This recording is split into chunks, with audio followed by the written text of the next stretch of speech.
Good morning guys, Coverage here. So masaya po tayo ngayong araw guys. Bakit? Kasi first time order with Sambong 10-in-1 herbs for Ma'am Evelyn. Kaya ipapack natin yung order niya. Tapos samahan niyo po ako ngayon ha.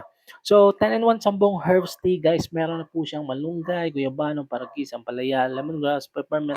Madami po siyang sangkap. Kaya nagiging 10-in-1. Sa 10-in-1 herbs Sambong tea na yan guys, good benefits niya is good for relaxation, good for pampalinis ng katawan, at pangpa-relax. Okay? Sobrang siksik at liglig talaga. Sulit na sulit. For 10-in-1 ba naman ng mga herbs natin na pinagsama-sama just to serve you this one guys.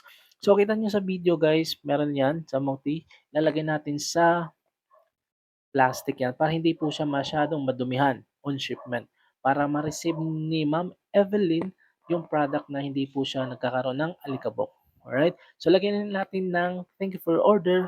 Siyempre nagpapasalamat kami kay Ma'am Evelyn na nakatanggap or nag-order po siya sa amin. So malaking bagay yun para sa amin guys. Especially first time na mag-order sa aming store. Okay?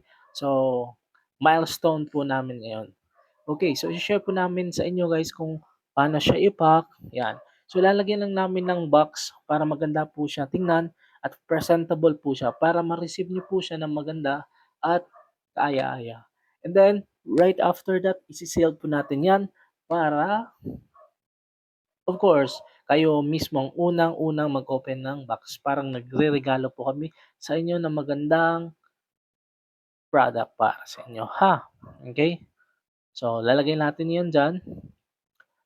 Alright. Pagkatapos nun guys, ready for shipment na po yan. And then, goods to go. Alright. Thank you so much for Ma'am Evelyn for our first time buyer for 10-in-1 Sambong Herbs. So, hopefully guys, bumili kayo nito para matry nyo po siya.